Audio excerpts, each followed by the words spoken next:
Allah sebagai Rabbku, Islam sebagai agamaku, dan Muhammad sallallahu alaihi wasallam sebagai nabi. Maka Allah Subhanahu wa taala akan meridhoi kita kelak pada hari kiamat. Sudah mulai.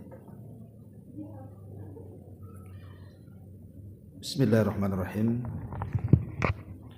Assalamualaikum warahmatullahi wabarakatuh.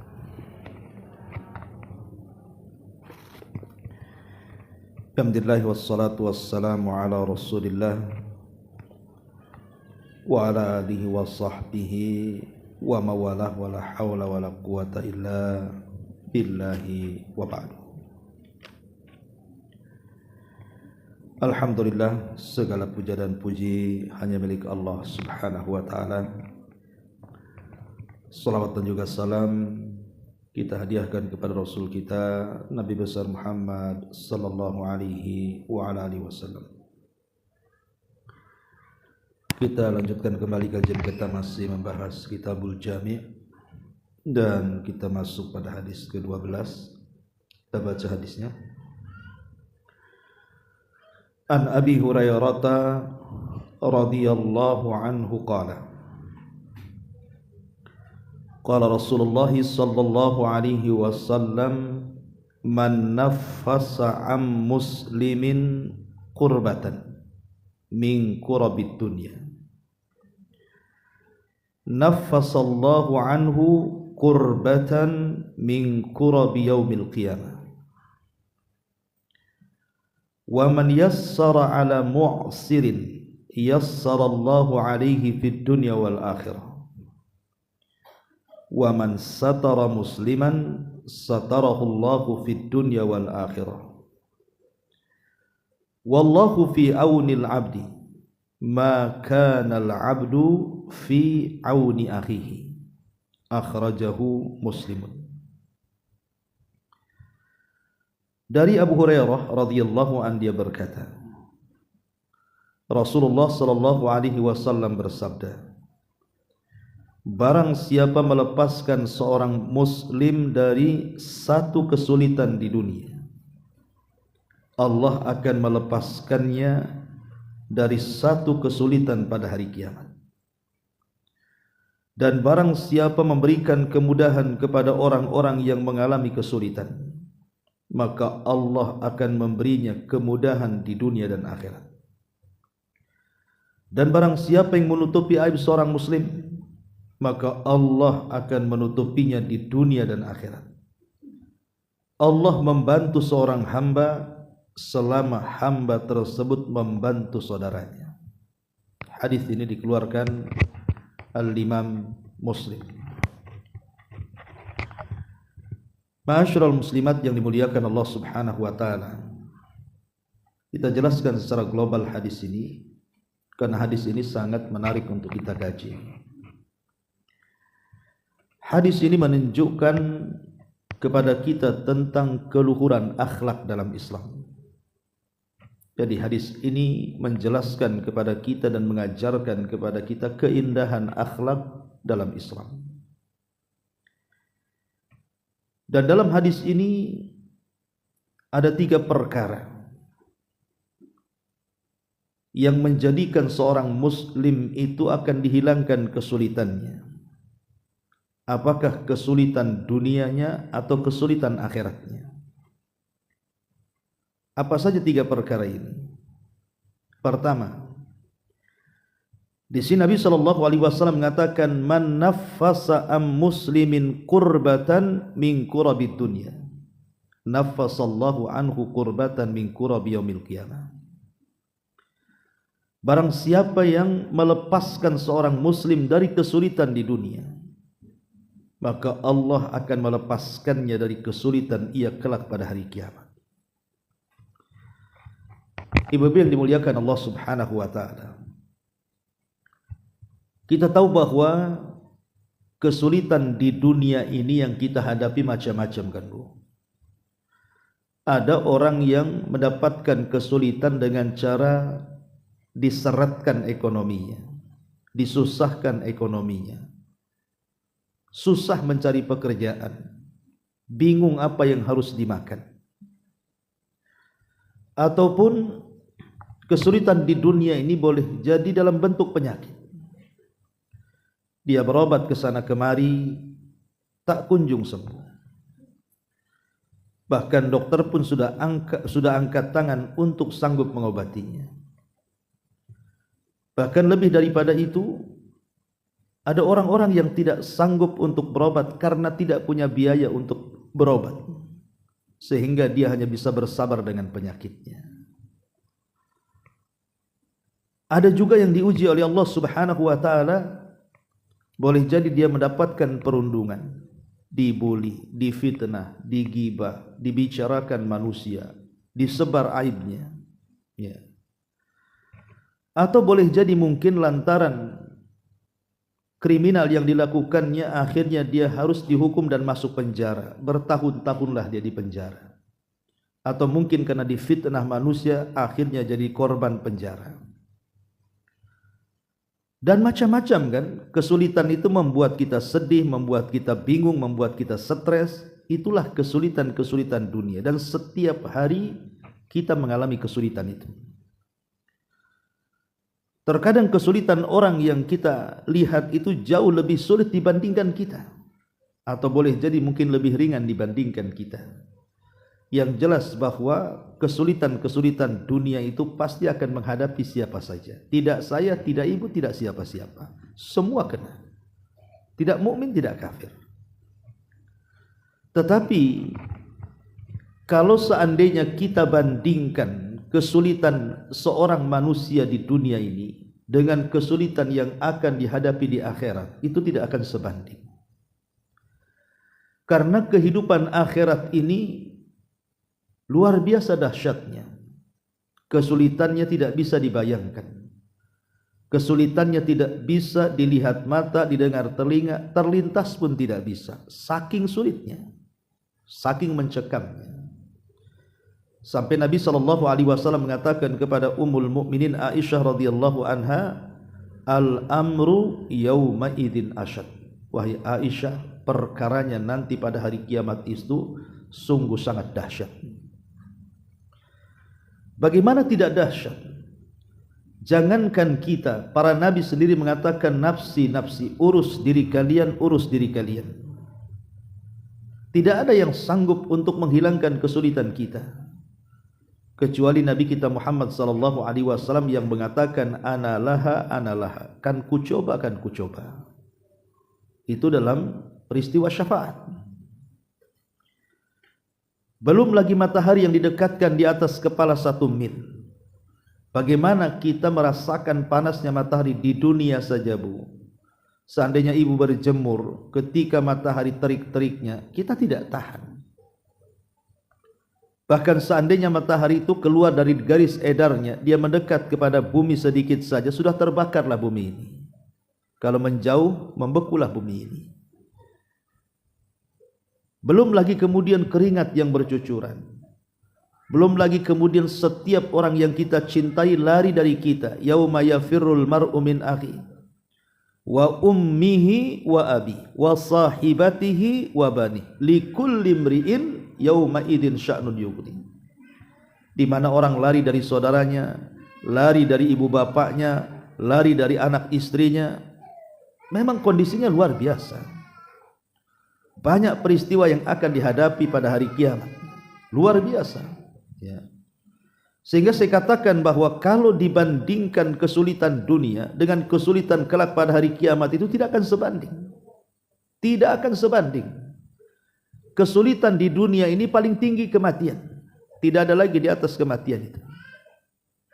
Jadi kesulitan di dunia itu paling tinggi adalah kematian. Tidak ada yang lebih tinggi dibandingkan kematian. Lah tetapi hadis ini mengajarkan kepada kita, Bu, kalau kita ingin terlepas dari kesulitan-kesulitan yang akan dihadapi kelak pada hari kiamat dengan berbagai macam peristiwa yang ada di dalamnya, maka Nabi SAW sudah mengarahkan 14 abad yang silam dengan cara apa? Hilangkan kesulitan yang ada pada orang lain.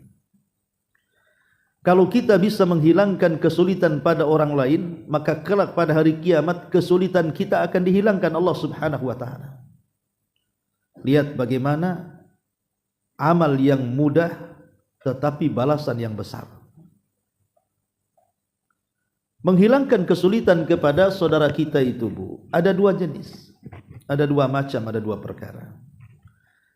Bisa dalam bentuk kita membantu, membahagiakan dia dengan kata-kata kita.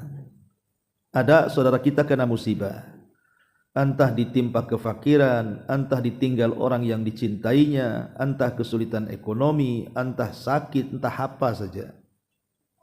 Kita datang kepada dia karena kita tidak bisa membantu secara materi. Maka bantulah melapangkan dadanya, masukkan kebahagiaan ke dalam hatinya. Dengan kata-kata lembut ibu, dengan kata-kata indah ibu, dengan kata-kata baik ibu, akhirnya dapatlah yang tadinya menyesakkan itu, agak lapanglah dada dia itu dengan kata-katanya. Karena ucapan yang baik itu juga bagian daripada sedekah. Al-kalimatu thayyibu sadaqatun, kata Rasul. Bukankah ucapan-ucapan yang baik juga sedekah? Jadi membantu orang lain tidak mesti dalam bentuk materi. Bisa dengan ucapan-ucapan yang baik. Kita hibur dia, masukkan kebahagiaan dalam hatinya. Bukankah Rasul yang mengatakan sebaik-baik amal itu adalah sururun tudkhiluhu ala qalbil muslim, kebahagiaan yang kau masukkan ke hati seorang muslim. Jadi sekali lagi bahwa kalau tidak bisa dengan cara materi, maka dengan memasukkan kebahagiaan ke dalam hatinya dengan ucapan-ucapan kita, dengan hiburan-hiburan kita, dengan candaan-candaan kita, supaya minimalnya sesak dadanya itu kuranglah. Masalahnya tidak. Kadang-kadang orang itu sudah sulit ya ekonominya, sulit ya kesehatannya, macam-macamnya. Ibu pula lah menggibah dia, menyakiti dengan kata-katanya, membuli dia, menghina dia. Itu menambah kesulitan orang namanya, Bu.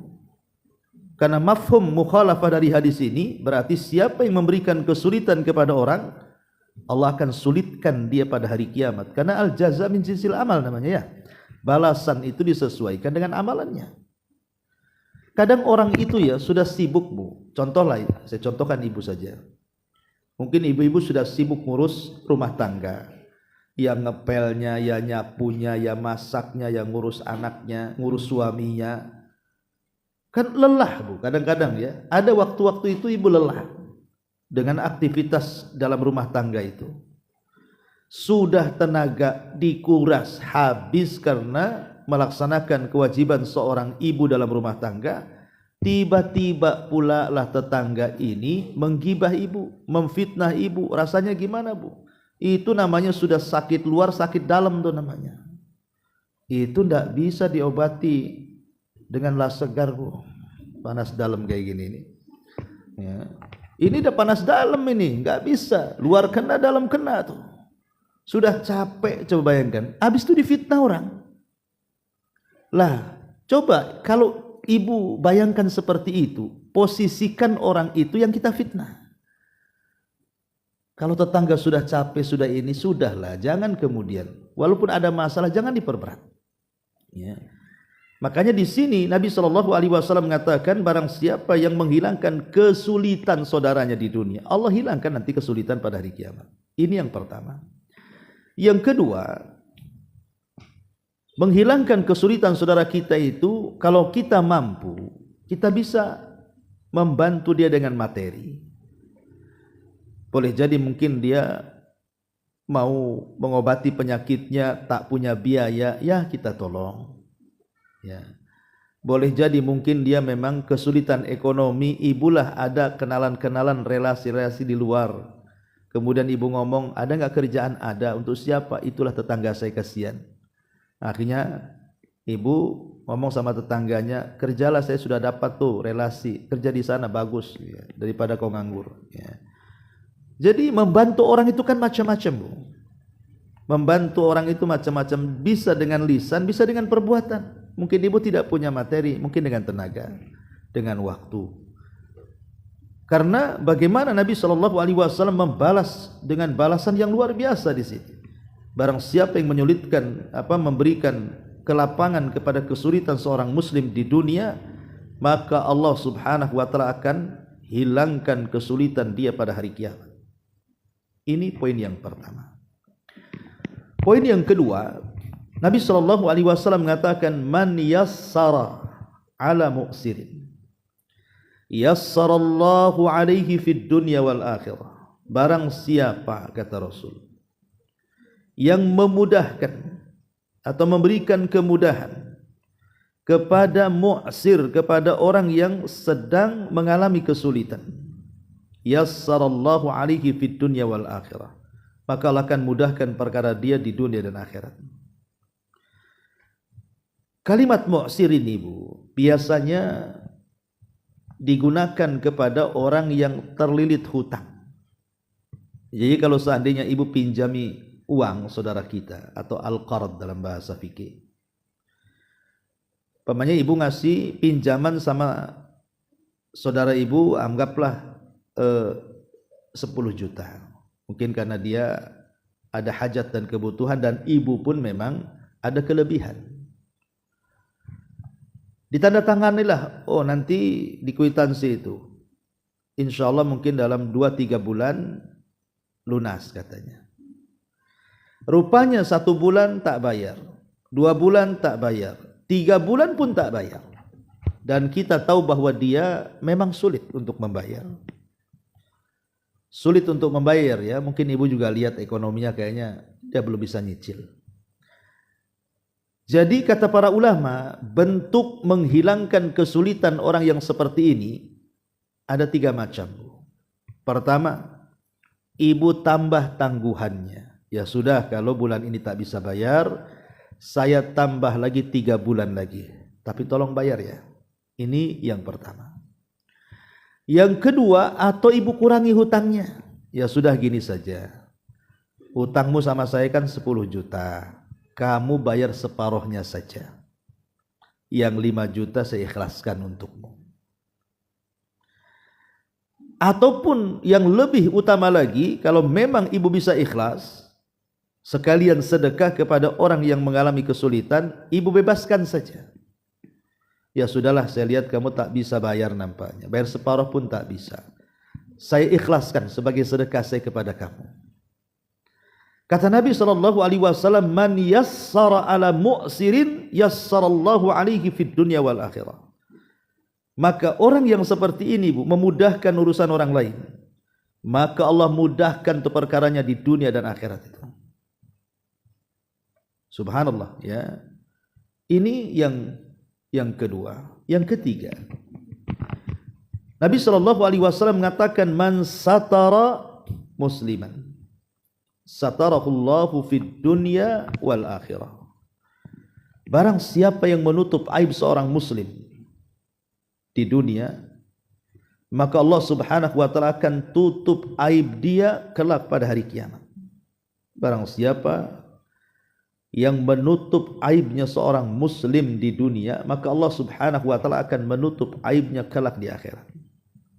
Bu, siapa sih yang tidak punya aib? Saya, ibu, atau siapapun. Tidak ada manusia itu yang 100% baik, Bu. Tidak ada. Begitu juga tidak ada manusia yang 100% jahat, itu tidak ada. Jadi tidak ada manusia yang 100% baik, tidak ada juga manusia yang 100% jahat. Pasti di balik kebaikan ada kejahatan, di balik kejahatan itu ada kebaikan. Karena kita ini bukan manusia sempurna, pasti ada cacat dan aib. Maka jangan pernah mencacati aib orang. Jangan pernah membongkar aib orang.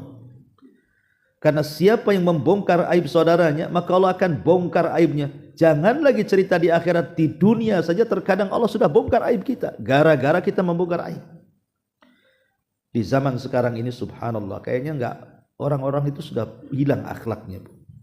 Zaman sekarang ini kayaknya akhlak itu sudah mulai hilang, sudah mulai buruk. Ya boleh jadi karena tontonan jadi tuntunan.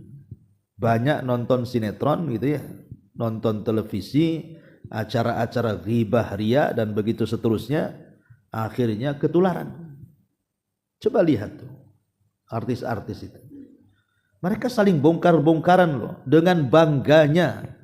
Mereka bicara kepada saudaranya. Bahwa si anu itu kelakuannya begini, begono, begitu. La ilaha illallah. Kayak dia tidak punya aib saja. Kan terjadi itu. Dengan menyebarkan foto-fotonya, dengan menyebarkan rahasia-rahasianya. Mana akhlak di sini? Di akhlaknya di mana akhlaknya? Nabi mengatakan kalau dia seorang muslim, tutup aibnya. Karena tidak ada manusia yang sempurna. Maka sama juga ibu. Kalau ada masalah dengan tetangganya, dengan saudaranya, dengan temannya, kalaupun dia di atas kesalahan, jangan disebar. Kalau memang punya aib, tutup aibnya. Kecuali kalau memang dia itu pelaku maksiat dan terang-terangan dengan maksiatnya, itu perkara lain. Tapi pada dasarnya kalau saudara kita ini melakukan kesalahan, tutup aibnya. Jangan disebar. Karena Rasul mengatakan man satara musliman satarahullahu fid dunya wal akhirah. Siapa yang menutup aib seorang muslim, Allah tutup aibnya di dunia dan akhirat. Kemudian Rasul tutup sabdanya, wallahu fi aunil abdi maka kanal abdu fi auni akhi. Dan Allah akan senantiasa menolong hambanya selama hambanya menolong saudaranya. Subhanallah. Ya. Jadi pertolongan Allah akan sampai kepada kita itu ketika kita suka nolong sama orang. Yakin bu, siapapun yang suka nolong orang, menghilangkan kesulitan, menghilangkan hutang orang, menutup aib orang, pasti Allah akan tolong dia. Itu makna global ya hadis ini. Baik kita rinci sedikit. Ma'asyiral muslimat yang dimuliakan Allah Subhanahu wa taala. Ibu harus paham bahwa di hadis ini banyak sekali faedah yang kita akan ambil. Pertama, bahwa menghilangkan kesulitan orang itu dalam rangka iqtida bil anbiya, dalam rangka mencontoh para nabi, dalam rangka mencontoh Nabi kita Muhammad sallallahu alaihi wasallam. Bukan hanya para nabi, nabi-nabi sebelum Rasul, bahkan mencontoh Nabi. Perhatikan ibu dalam surah Al-Qasas ayat 24. Surah Al-Qasas ayat 24. Allah mengatakan fasaqalahuma thumma tawalla ila dhil faqala rabbi inni lima anzalta ilayya min khairin fakir. Maka Nabi Musa pun menolong dua wanita untuk mengambilkan air untuk minum kambing-kambingnya, ya. Kemudian setelah membantu mengambilkan air itu, Nabi Musa pun kemudian duduk di bawah pohon. Kemudian Musa berdoa, ya Rabb, sesungguhnya terhadap apa yang kau turunkan kepadaku, berikanlah yang terbaik, karena hamba-Mu ini orang fakir. Subhanallah. Setelah Nabi Musa alaihi salatu wassalam dalam pengejaran tentara Firaun, pelarian, pengusirannya itu, di tengah jalan dia menolong dua wanita. Allah mudahkan kesulitannya. Akhirnya apa? Akhirnya dijadikan pekerja oleh ayah daripada wanita itu, namanya Yakub. Dia bukan seorang nabi, orang soleh, namanya sama. Belakangan nikah pula dengan salah satu putrinya dan punya anak. Ya. Lah ini bagaimana Allah Subhanahu wa taala membayar cash. Terkadang kebaikan itu Allah bayar cash, bu.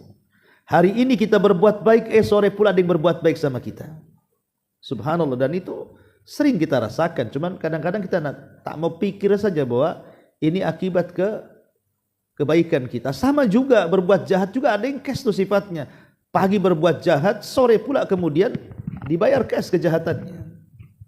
Jadi menolong saudara kita itu dalam rangka iqtida bil anbiya wal mursalin, mencontoh para nabi dan rasul. Yang kedua, bahwa menghilangkan kesulitan orang itu adalah tanda bahwa ibu itu punya akhlak yang baik, punya muru'ah, kehormatan yang mulia.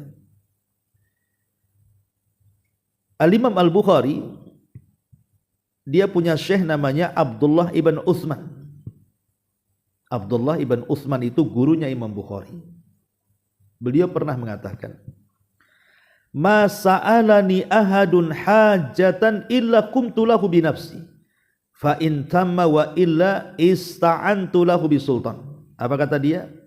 Siapapun yang meminta bantuan hajat kebutuhan kepadaku, pasti aku akan kerjakan dengan diriku sendiri. Jadi kalau ada saudaranya minta bantuan, kalau memang sanggup untuk membantu, saya akan bantu dengan badanku sendiri. Wa illa, kalau tidak, aku mencoba untuk menghubungi para penguasa, orang lain. Itulah yang kemudian disebutkan dalam Al-Quran ketika kita membahas surah Al-Ma'un. Ara'aital ladzi yukadzibu biddin fadzalikal ladzi yad'ul yatim wa la yakhuddu 'ala ta'amil miskin. Wa la yakhuddu 'ala ta'amil miskin. Maksudnya begini, Bu. Okelah kita ini orang miskin. Tetangga juga miskin. Tetapi tidak semua orang miskin itu kan peminta-minta. Banyak juga ke orang miskin itu dia punya izah kehormatan. Dia tidak mau minta-minta. Justru sudah miskin dia nolong orang miskin. Karena dia orang miskin, tidak mungkin juga lah menolong orang miskin yang lainnya. Tapi dia ingin membantu saudaranya yang miskin. Padahal dia miskin. Dengan cara apa? Dia datang kepada orang-orang kaya. Pak, Bu, tolonglah itu bantu saudara saya. Kasihan dia, susah makan. Padahal dia miskin. Ya. Lah ini luar biasa gitu ya. Kalau memang dia tidak sanggup untuk membantu, maka cari orang membantu orang lain. Nah, itu amalan yang sangat mulia sekali. Makanya termasuk simatu ashabil muru'ah, orang itu punya akhlak. Ya. Kemudian yang ketiga, tathbitul qadami fil akhirah.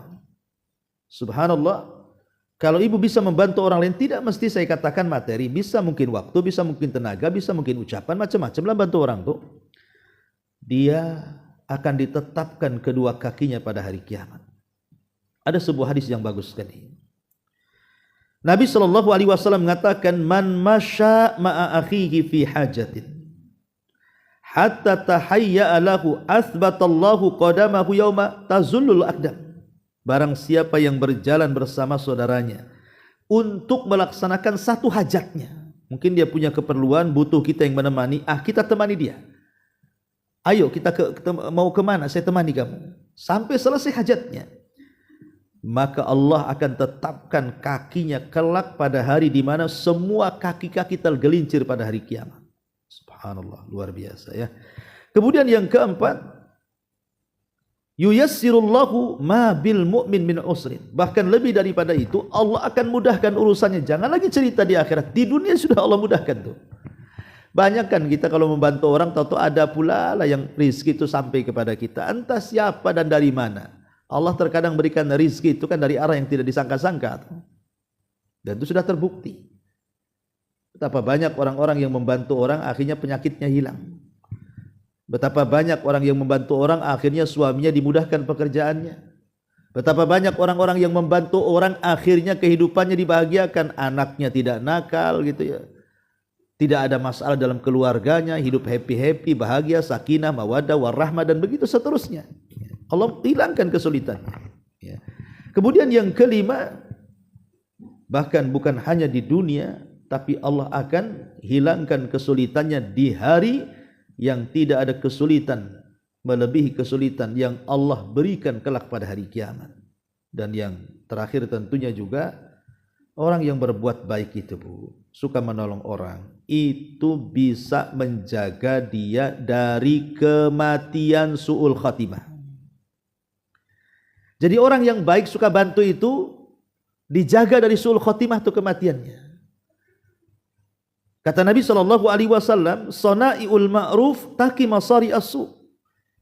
Jadi perbuatan-perbuatan baik, menolong orang, membantu orang, menghibur orang, memasukkan kebahagiaan kepada orang, menutup aib orang, dan begitu seterusnya, ini bisa terhindar dari keburukan-keburukan saat kematiannya, Bu. Subhanallah, ilaha illallah. Luar biasa ya. Oleh karena itulah maka saya katakan hadis ini hadis yang sangat mulia sekali, menjelaskan kepada kita bahwa betapa indahnya balasan orang-orang yang suka membantu. Masyarul muslimat yang dimuliakan Allah Subhanahu wa taala. Apakah kemudian seseorang dihilangkan kesulitan-kesulitan pada hari kiamat itu hanya sebatas membantu orang saja? Ternyata tidak. Saya akan sebutkan beberapa perkara, Bu.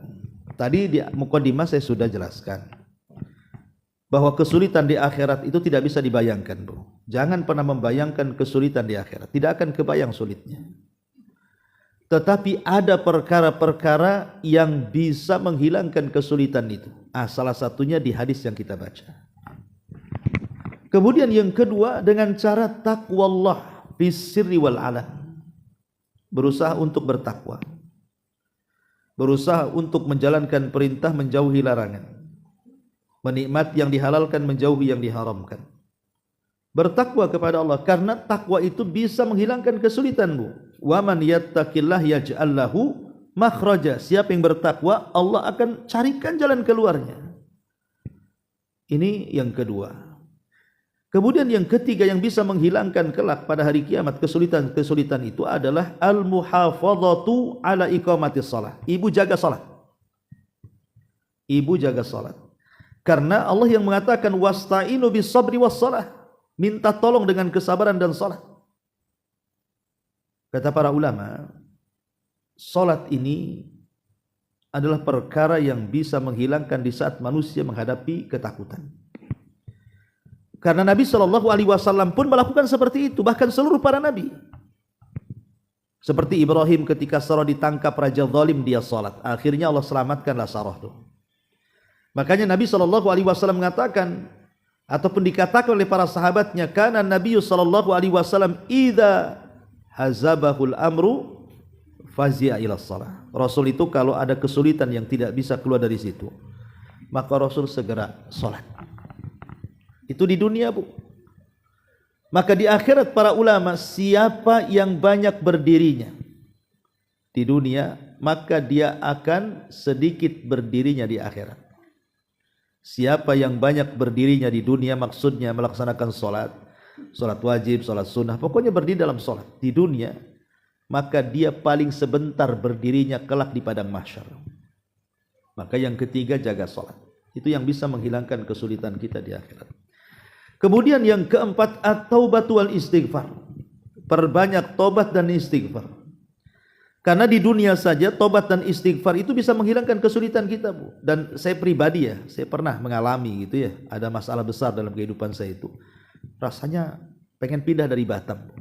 Dulu pernah saya mengalami luar biasa lah, macam-macam masalah gitu, sampai nggak kerasan di Batam, pengen keluar dari Batam.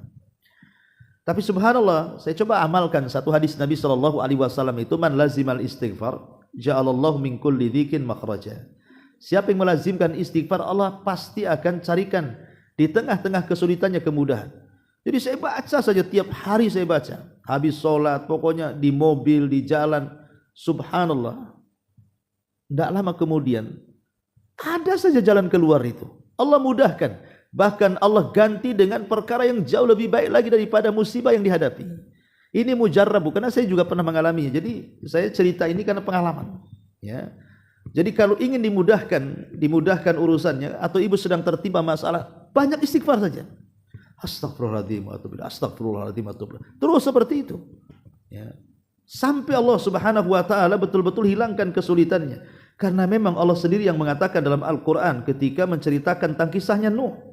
Apa kata Nuh kepada kaumnya? Faqultu astaghfiru rabbakum innahu kana ghaffara. Yursilis sama 'alaikum midrara wa yumdidkum bi amwalin wa banin wa yaj'al lakum jannatin wa yaj'al lakum anhara. Apa kata Nuh kepada kaumnya? Istaghfiru rabbakum. Banyak-banyak istighfar engkau kepada Rabb kalian. Karena Dia yang Maha Pengampun lagi Maha Pengasih. Kalau kalian banyak-banyak istighfar, kata Nuh, yursilis sama alaikum midrara, Allah akan hujani kalian. Wa yumdidkum bi amwal, Allah akan berikan kekayaan. Wa yumdidkum bi amwal wa banin. Bukan hanya harta, keturunan diberkahi. Wa yaj'al lakum jannatin wa yaj'al lakum anhara. Kebun-kebun disuburkan, sungai-sungai diairi. Begitulah buah istighfar. Dan di akhirat tentunya orang-orang yang banyak bertobat di dunia, maka akan dihilangkan kesulitannya di akhirat. Kemudian yang keempat, doa. Kalau ibu ada kesulitan di dunia, berdoalah kepada Allah Azza wa Jalla. Karena Allah yang mengatakan dalam surah Al-Baqarah 186 itu, wa idza sa'alaka ibadi anni fa inni qarib ujibu da'watad da'i idza da'an falyu'minu bi wal falyastajibu li wal yu'minu bi la'allahum yarsyudun. Apabila hamba-hambaku bertanya soal aku, katakan ya Muhammad, aku dekat. Aku yang mengabulkan setiap doa orang-orang yang berdoa kepadaku. Lihat kisahnya Nabi Yunus yang tertelan dalam ikan. Itu kan kesulitan luar biasa, Bu. Di perut ikan harusnya Yunus mati, tapi Allah takdirkan hidup kan. Apa yang dilakukan Nabi Yunus? Berdoa, bertasbih, berzikir. La ilaha illa anta subhanaka inni kuntu minadz zalimin. Akhirnya diselamatkan. Nabi Ayub banyak musibah, dia berdoa kepada Allah, Rabbi inni masaniyadz dzur wa anta arhamur rahimin. Akhirnya musibahnya dihilangkan. Maka banyak-banyak berdoa, Bu. Ya, doa itu bisa menghilangkan kesulitan baik di dunia ataupun di akhirat. Ya. Kemudian juga yang nomor 6, tawakal. Banyak-banyak tawakal, Bu. Tawakal ini bisa menghilangkan kesulitan. Karena Allah yang mengatakan dalam surah At-Talaq ayat 3 itu, wa man yattaqillah wa man yatawakkal 'alallah fahuwa hasbuh. Siapapun yang bertawakal kepada Allah, maka cukuplah Allah yang akan melindungi dia, yang akan memelihara dia dan menjaganya. Termasuk di dalamnya perbanyak ketaatan di waktu ibu sedang senang. Banyak melakukan ketaatan di waktu senang, Bu. Di waktu senang itu ya perbanyak sholat, perbanyak sedekah, perbanyak zikir, membaca Quran. Mumpung ibu senang, ibu sehat. Nanti kalau sudah sakit tidak bisa lagi. Makanya kenapa Rasul sampai mengatakan itu, ta'arraf ilallah firraha ya'rifka fisyiddah. Kenali Allah di waktu engkau senang, nanti Allah kenali kita di waktu susah. Baik kesusahan dunia ataupun akhirat. Tapi kalau kita lupakan Allah, Allah pun akan lupa dengan kita. Kemudian yang nomor 8, solawat, perbanyak solawat. Karena Rasul yang mengatakan solawat itu bisa mencukupkan bagi pengucapnya. Allah akan cukupkan segalanya. Apapun kesulitan kita dengan memperbanyak solawat, insya Allah Allah akan hilangkan kesulitannya. Termasuk yang ke-8, tawasul dengan amal soleh, Bu. Tawasul dengan amal soleh itu, jadi makanya sering saya katakan jangan remehkan sekecil apapun kebaikan. Karena terkadang yang kecil itu pula yang ikhlas. Lah kita bisa bertawasul dengan keikhlasan amal kita. Ya Allah, saya lagi sulit nih, lagi banyak masalah, lagi dirundung oleh masalah-masalah kesehatan ini itu dan lain sebagainya. Dulu aku ingat aku pernah sedekah tuh sama anak yatim. Kalau memang itu sebuah keikhlasan dan kau terima, ya Allah, tolong hilangkan kesulitanku hari ini. Nah, gitu maksudnya. Tawasul dengan amal soleh, ya, itu bisa menghilangkan kesulitanmu. Ya, intinya bahwa inilah perkara-perkara yang bisa menghilangkan kesulitan kita di dunia dan di akhirat. Lah, hadis yang kita baca ini salah satunya. Salah satunya bahwa hadis ini mengajarkan kepada kita, kalau ingin dihilangkan kesulitan kita di dunia dan akhirat, lakukan 3 perkara. 1, bantu orang yang sedang kelit hutang. Maksud yang kelit hutang di sini yang betul-betul tak bisa bayar, Bu. Karena ada orang yang bisa bayar tak mau bayar, itu zalim itu namanya. Ya. Kemudian yang ketiga, tutupi aib saudaranya. Wallahu alam. Ini diantara keterangan dari hadis ke-12. Taib sampai di sini. Silahkan, Bu, kalau ingin bertanya.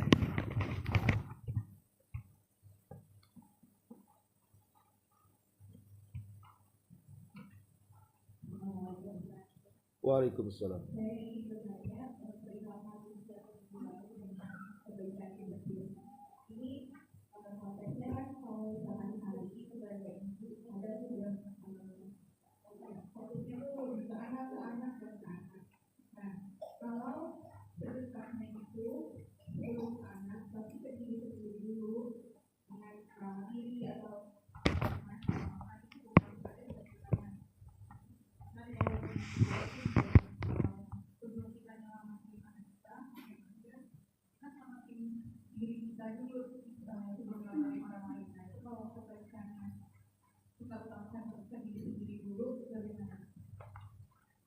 Ya, alhamdulillah.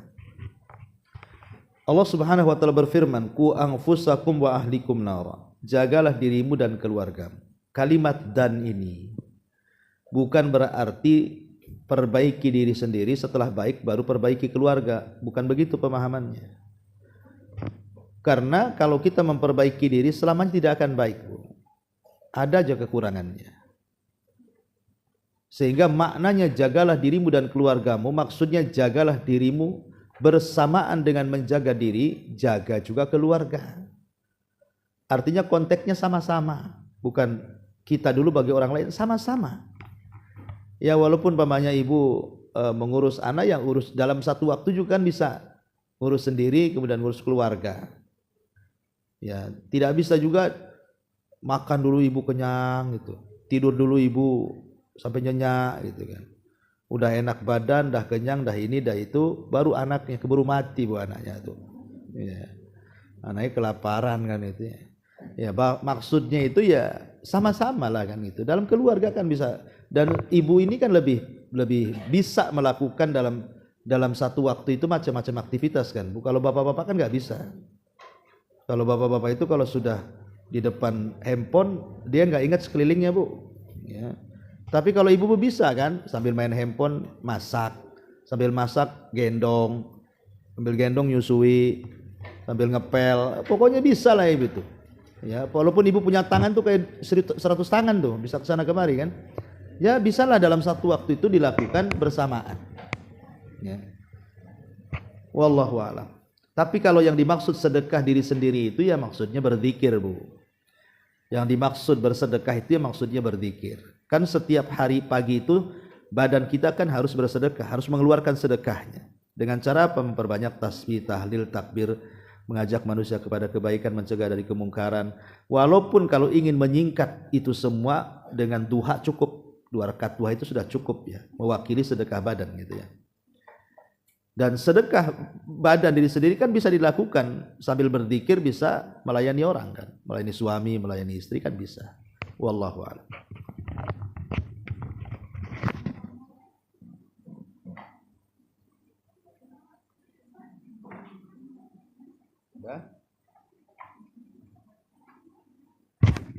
Baik, kalau tidak nih masih. Oh iya, silahkan. Makanya lambat kali ya. Waalaikumsalam warahmatullahi wabarakatuh.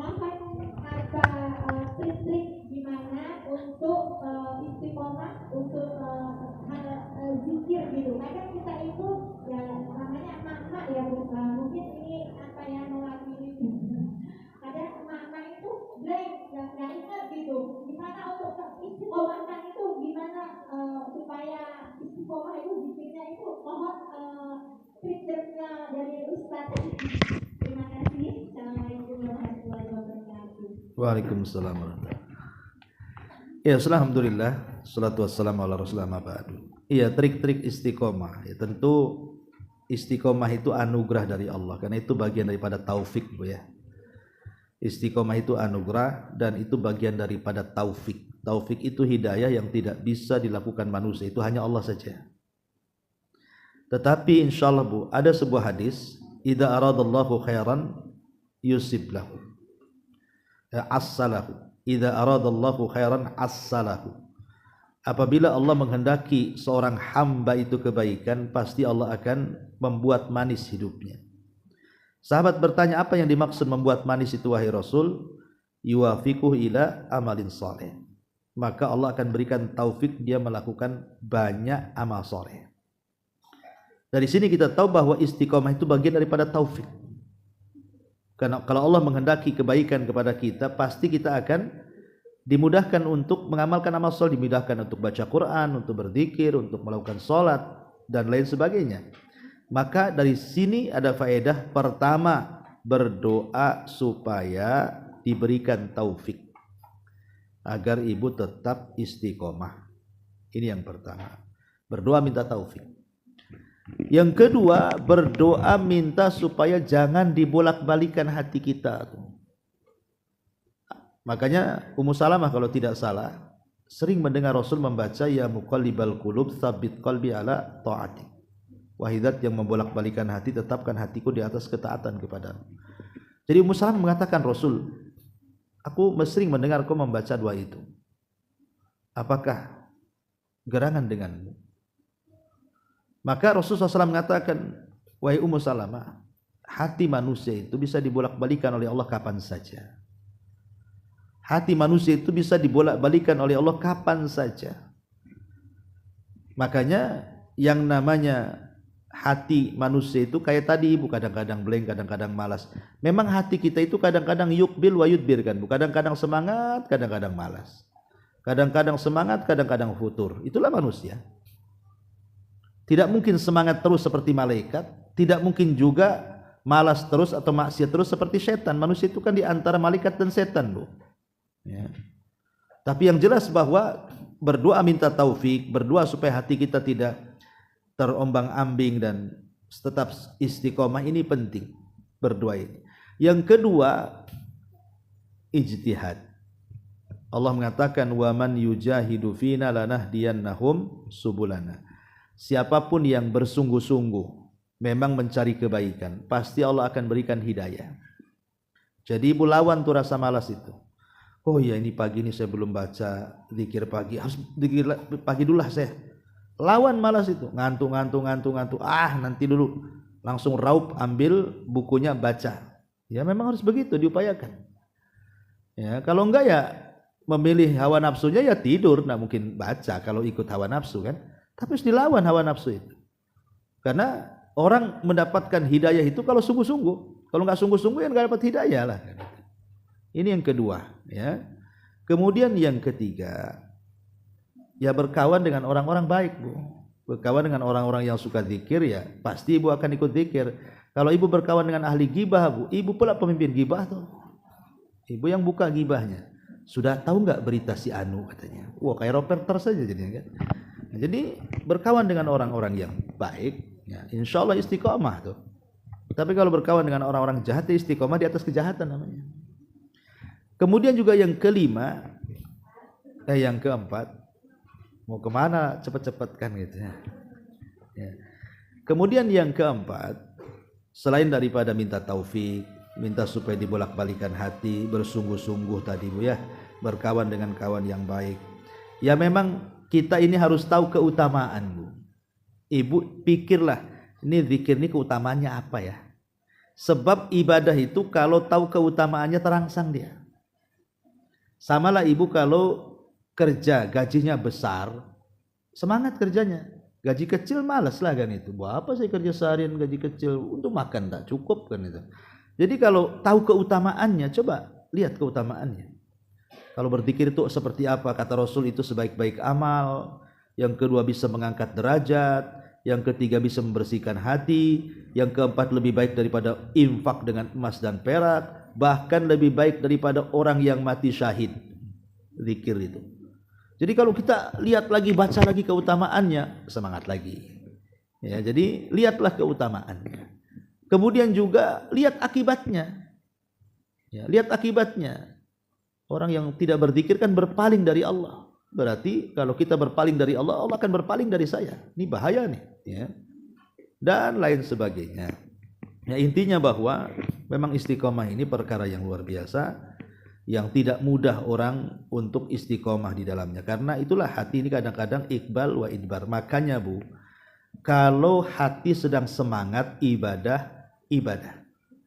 Tapi kalau hati sedang futur Bu, minimalnya jangan maksiat. Itu saja. Ya, saya nasihati itu saja ya. Karena namanya kehidupan manusia itu kan kadang semangat. Kata Nabi SAW, likulli surratin fatrah. Setiap kesemangatan itu pasti ada fatrah, ada futurnya, ada lemesnya. Ya. Begitu juga dalam setiap kelemahan itu pasti ada kesemangatan. Manusia itu antara itu kan, antara semangat dan futur. Kadang hilang futur semangat, kadang hilang semangat futur. Itulah manusia seperti itu. Tapi Rasul memberikan solusi. Faman kanat fatratuhu ila sunnah faqadi tadau. Barang siapa yang futurnya di atas sunnah, maka dia akan mendapatkan petunjuk. Maksudnya apa? Kalau ibu dalam kondisi futur, minimalnya jangan buat maksiat. Itu saja. Ya, kalau tidak bisa ibadah jangan maksiat. Wallahu a'lam. Ya. Ada lagi? Sudah. Alhamdulillah. Iya, silakan. Jadi tadi ada poin cara agar dihilangkan kesulitan di hari kiamat. Poin nomor 3 itu jabat sholat ya Ustaz. Iya. Ini saya punya saudara, beliau itu sangat dermawan banget gitu ya. Jadi setiap ada kesulitan saudara atau perasaan orang lain selalu dibantu oleh dia gitu. Dan dari segi apapun, dari duit, dari tenaga gitu ya. Jadi beliau ini tidak pernah sholat gitu. Nah, bahkan pernah suami saya menegur beliau bahwasanya sholat itu begitu penting gitu kan. Terus dia jawab seperti ini, banyak jalan menuju surga, bukan sholat saja. Seperti itu. Jadi bagaimana nasihat untuk saudara saya ini ya Ustaz, supaya dia melaksanakan sholat gitu kan. Soalnya dia orangnya sangat dermawan gitu. Iya, alhamdulillah. Ya kadang-kadang setan itu lebih pandai dibandingkan kita, sehingga terkadang memberikan was-was seperti itu. Kan banyak jalan menuju Roma, bisa lewat Bengkong, bisa lewat Batam Center, nanti juga sampai ke Roma kok, katanya kan itu. Itulah langkah-langkah setan. Salah satunya adalah berusaha untuk mengaburkan yang hak itu hak, yang batil itu hak, dikaburkan. Dia tidak paham sebenarnya bahwa solat itu sebuah kewajiban mutlak yang tidak bisa dihilangkan oleh siapapun dan tidak bisa diwakilkan oleh siapapun dan tidak bisa digantikan dengan sedekah dan amalan apapun. Itu yang belum dia pahami sebenarnya. Ya, semoga dia mendapatkan petunjuk dan hidayah. Karena sedekah sebaik apapun dia, kalau tidak sholat itu apa bedanya dengan orang kafir yang baik? Yang orang kafir kan baik banyak. Orang yang bukan muslim, Bu, kadang-kadang lebih baik. Umpamanya ibu punya tetangga, sebelahnya muslim, sebelahnya kafir. Yang muslim ini senyum pun tidak, yang kafir pula senyum. Yang muslim ini tak peka pula dengan kita, yang kafir pula dia peka dengan kita.